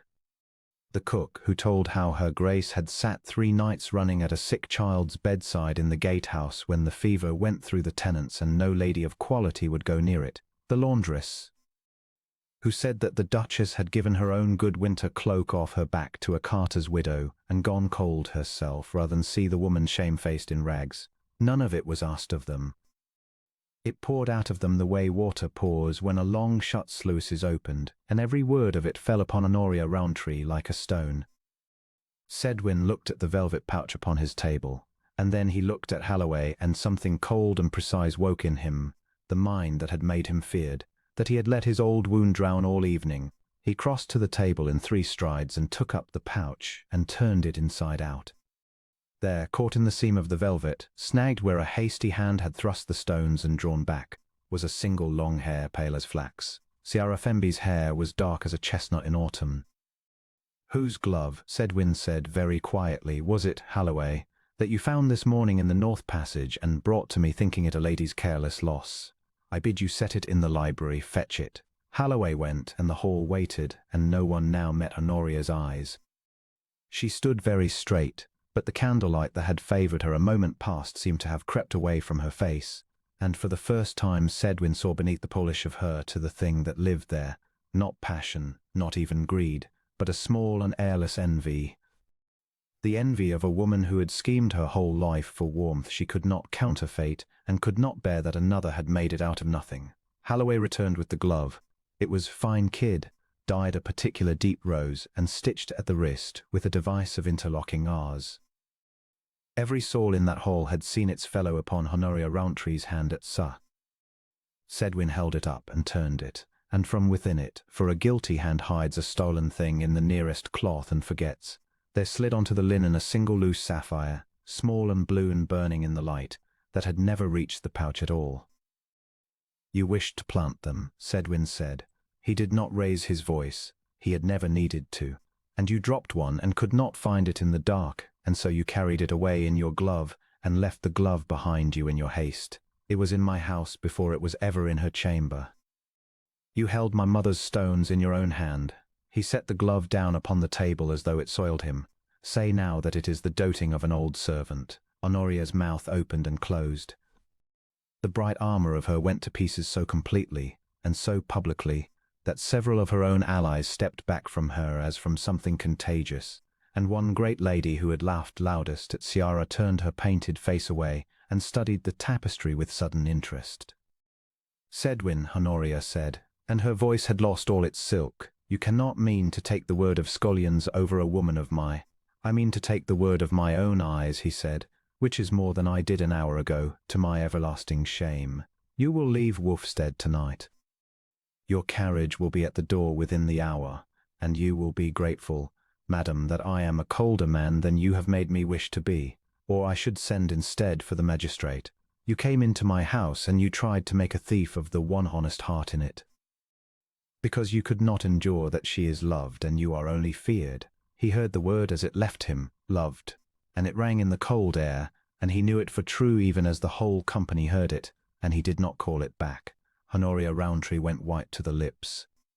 She gathered the wreck of her dignity and swept from the hall, and this time no silks whispered in her wake and no brow lifted in her favour, and the doors that closed behind her did not sound like a book but like a lid. Her allies found urgent reasons to admire the floor. And the servants of Wolfstead stood in the doorway, the cook with her red arms folded and Tabitha weeping without shame, and old Holloway with his crushed hat pressed to his breast, and looked at their master, and their master, feared through 3 counties, cold as his own hearthstones, bowed his head to them. "You have shamed me into being a better man than I meant to be," he said. "Thank you, every one of you." Then he turned and went out after his wife, and the wanting in him was no longer a thing he could fortress against. It was the whole of him. He had never truly walked the castle she lived in. He knew this now with every step. He had installed her here in the cold and the echo and gone away to London, and he had told himself the rooms were empty because empty was safe, and he had been wrong in a way that stopped his breath, because the rooms were not empty. Somewhere in the weeks of his absence and his contempt, Ciara Fenby had filled them. The long gallery, which he remembered as a corridor of ghosts and dust sheets, glowed. She had had the sheets drawn off and the windows cleaned until the moon came through them, and along the sills stood little crocks of herbs and late roses, and a fire in a gallery, an extravagance he would once have thought madness, burned low and warm at its centre, so that the ancestors on the walls looked down not sternly, but kindly, as though glad at last of company. In the small parlour by the stair a child's carved horse lay on the rug where it had been forgotten. The laundress's boy, he understood, played here now, warm and unafraid, in the house of the Duke of Wolfstead. Everywhere he went there was mending in it, a cushion patched, a curtain rehung, a cracked pane set with careful lead, the labor of a woman who had been given a tomb and had refused, quietly and without any hope of being thanked, to let it stay one. He passed the music room and heard the ghost of it. She had had the old harp restrung. He could see it gleaming, and he passed the nursery that had been shut since his mother died, and the door stood open, and it was swept and aired, and there were fresh flowers on the sill, as though she had made it ready for a hope she had never once presumed to speak aloud to him. He stood in that doorway a long moment and could not go in. His mother's sapphires had been the last warm thing to leave his life, and he had spent 20 years making sure nothing warm came near enough to be lost again, and this slight, penniless, overlooked girl had walked into his mausoleum and lit every fire in it and asked him for nothing at all. And he had let them call her a thief. He had stood silent while they did it. He had very nearly, out of the old cold cowardice of his heart, let her walk out of his life with her back straight and her word unspent, and had she gone he would have lived out his years in a house full of fires she had lit and never known that they were the only warmth he would ever be offered. He came at last to her chamber. The door was ajar. By the light of the single candle, he saw her, not weeping, still not weeping, but standing before the little writing table with her travelling bag open upon the bed and a folded gown laid ready in it. And he understood that she meant to be gone by morning whether he came or not, that she would not stay an hour longer than her honour allowed in a house that had believed the worst of her. Her hands were quite steady as she folded the second gown. Only when she thought herself unseen did the steadiness cost her something. He saw her press one hand flat against the table's edge, as if the floor were not certain beneath her, and bow her head, and take one long breath before she reached for the next thing. That single unguarded moment undid him more completely than all her dignity had. He had come to claim her. He found he could not even cross the threshold. He could only stand in the cold passage he had condemned to, and look at the small warm room she had made of this, even for a leaving, and feel the whole architecture of his careful, frozen, wasted life come down. He said, her name. Not Madame, not Duchess. Her name in his mouth for the first time since he had married her. She went still. She did not turn at once. When she did, the candle lit her face, and there was no reproach in it, which was worse than any reproach could have been. Your Grace, she said, the carriage need not be troubled at this hour. I can be ready to go at first light. You need not have come to see me gone. I would not have made a scene of it. You are not going. The words came out of him rough, unpolished, nothing like the cold, even speech that had cowed 3 counties. He took one step into the room she had warmed for a man who did not deserve it. Ciara, you are not going anywhere. I will not, I cannot. And the Duke of Wolfstead, who had not faltered before kings, found he could not finish, and stood in the doorway of his wife's chamber with his hand half lifted toward her and his whole shut heart at last, and terribly wide open, and behind him, faint through the warm and wakened house, he heard the wheels of Honoria's departing carriage grind out through the gates and away. And he did not so much as turn his head, because there was only one direction left in the world that he could bear to go, and it was toward her. The gates of Wolfstead stood open when Sedwin reached them, and he took the last of the drive at a gallop that no groom dared to check, the great horse throwing gravel, the castle rising grey and enormous before him with every window lit. He had ordered those windows lit himself in the space of a single furious hour, because he could not bear to come home to the cold dark he had once left her in.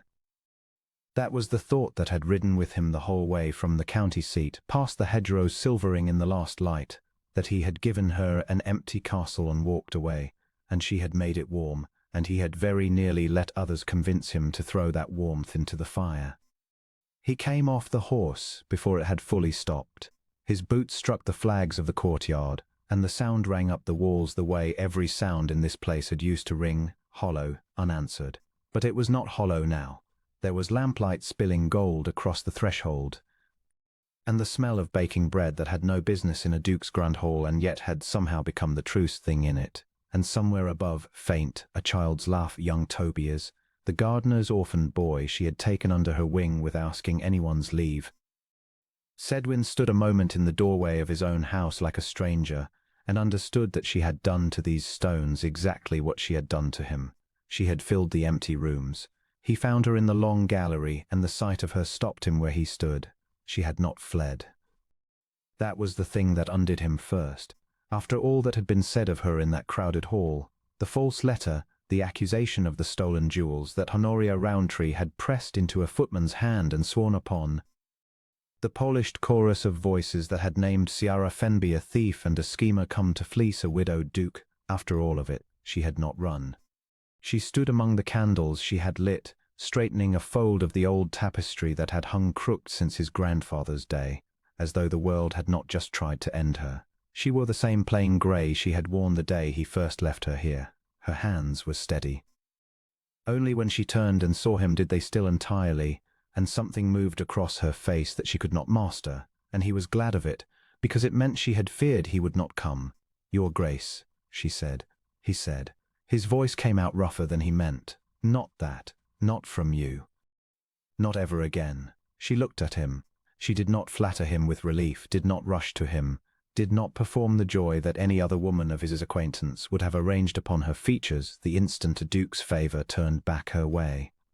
She only waited and let him cross the distance, and that steadiness was worse than any reproach. "I heard the truth from Honoria's own maid," he said. He stopped an arm's length from her, because he did not trust himself nearer yet, before the whole company. "The letter forged, the jewels hidden in your workbox by her own hand, the footman paid. I heard it, Ciara. And I have ridden 4 hours to say to you what I should have said in that hall, and what I should have understood long before there was ever a hall to say it in." "You need not," she said quietly. "You believed me at the end. That is more than I looked for. At the end." He said it like a wound. "Do you know what shames me? Not that they lied. Liars will lie. It is that for one moment, I wavered. I stood there and heard them name you false, and some old cold thing in me said, 'There you see, you were a fool to hope they always want the coronet and never the man.'" He drew a breath that hurt. "You know why I am as I am. You are the only soul I have ever told." He watched her remember it.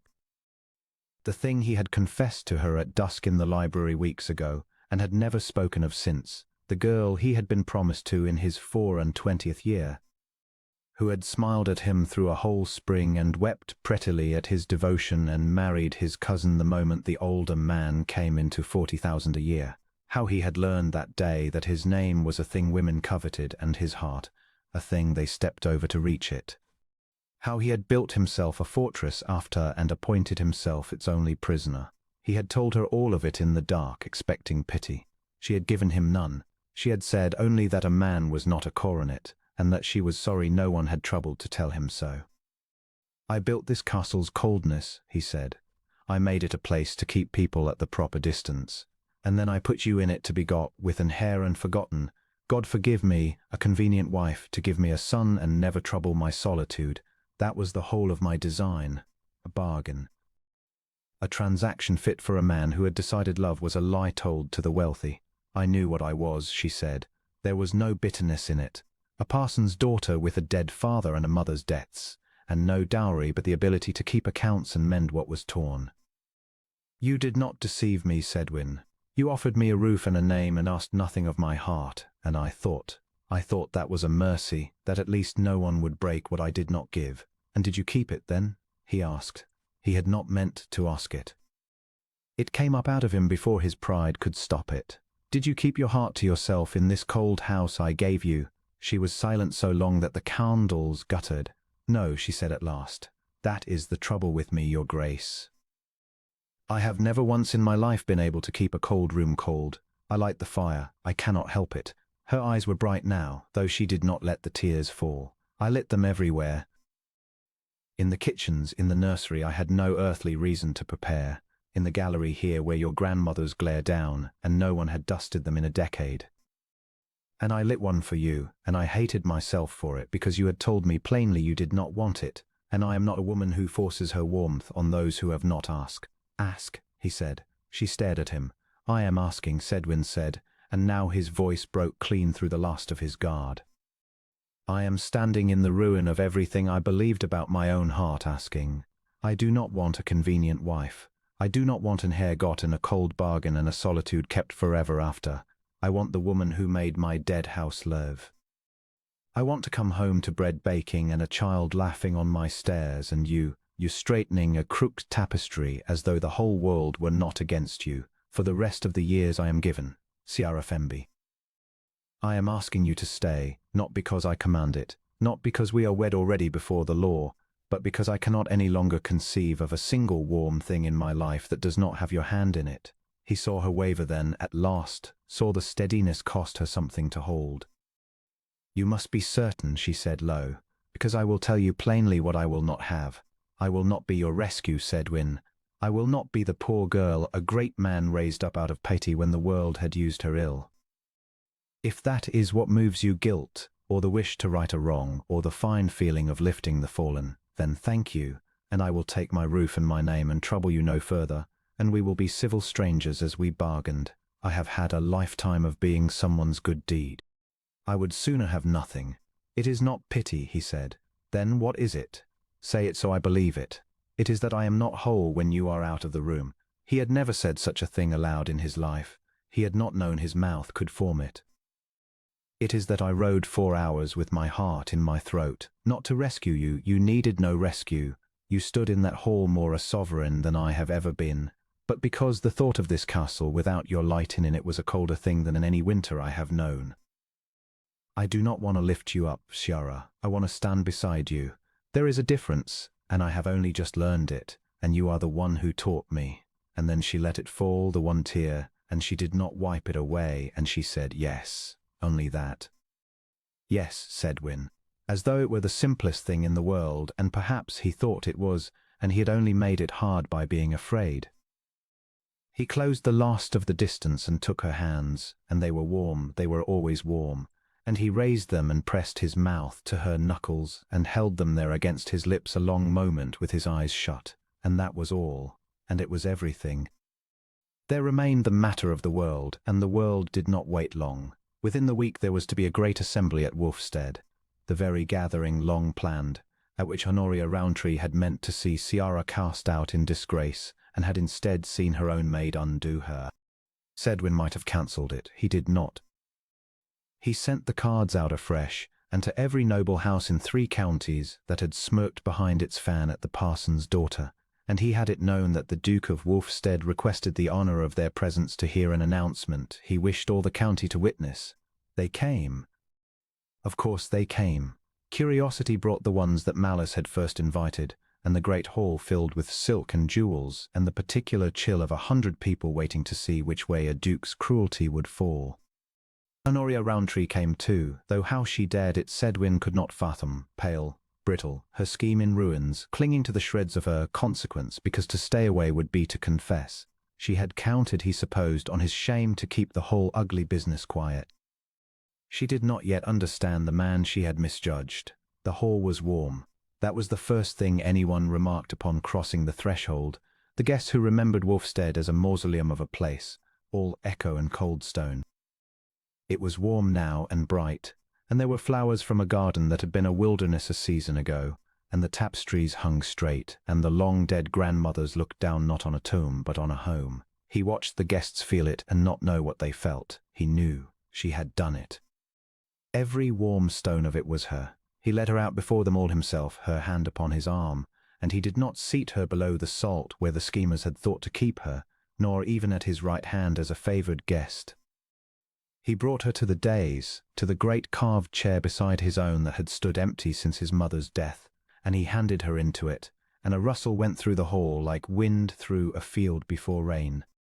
"You were promised an announcement," Sedwin said, and his voice carried the length of the hall without his raising it, because he had spent his whole life learning to be obeyed, and now, for the first time, he found a use for it worth the having.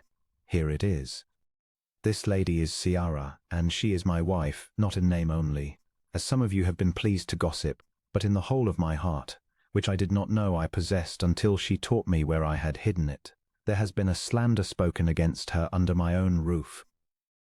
I will name it now so that it may never be whispered again, that she is a thief, a schemer, a low creature come to prey upon a foolish duke. It is a lie. It was manufactured, letter and jewel and false witness, by a hand in this very room. He did not look at Honoria. He did not need to. The whole assembly looked at her, and that was punishment enough. The slow, terrible turning of every powdered head, the fans stilling, The sea of faces she had ruled by fear all her life now regarding her the way one regards a snake found in the linen. "I will not have prosecuted," Sedwin went on. "My wife has asked it of me, and I can refuse her nothing, and in truth the law would be a smaller thing than what she has already suffered by tonight. But hear this, all of you, and carry it home. The Duchess of Wolfstead is the finest heart in this county, and the least regarded, and both those things at once. Any house that does not receive her with the honour due her rank, and thrice that due her worth, will find the doors of Wolfstead shut to it forever. I have been a cold man. You have all had the benefit of my coldness. Ask yourselves whether you would rather have my friendship, and know that it comes only through her." The silence held one heartbeat too. Then someone, old Lady Ashcombe, who had buried 3 husbands and feared nothing including dukes, began to applaud, sharp and deliberate, and the hall took it up because a hall always follows the boldest, and the applause rose and rose until it filled the high-vaulted ceiling that heard nothing but echoes for a generation. Sedwin watched the colour come and go in his wife's face, watched her school herself against the tears, watched her fail and stop trying, and he thought he had never in his life done anything half so worth doing as this. Honoria Rowntree slipped from the hall before the clapping ended. He heard, weeks later, that she had gone to a married sister in the north and did not mean to return this season, nor perhaps any season, and he found the news stirred nothing in him at all, neither triumph nor pity, only the mild indifference one feels toward a draught that has been shut out of a warm room. Later, when the guests had gone and the great candles were guttering and the servants had crept off to their beds, he found Chiara in the nursery, the room she had prepared with no reason, the room that had a reason now, or would in God's good time. Tobias slept in the small bed by the wall, the gardener's boy who was theirs to raise, and she stood over him with a coverlet in her hands, drawing it up to his chin the way she drew warmth up over everything within her reach. Sedwin stood in the doorway and watched her, this woman the whole world had overlooked, whom he himself had meant to overlook, installed an empty castle and left to the cold. She had not stayed cold, and she had not let him.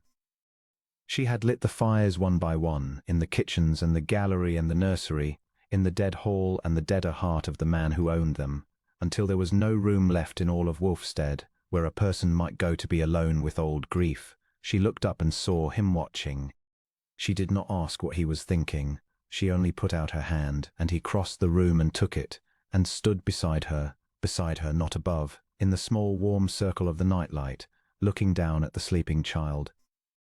And he understood that he had spent 38 years building a fortress to keep the world from taking anything more from him, and that she had walked through every wall of it carrying a candle, and that he would spend the rest of his days grateful she had never once asked his leave.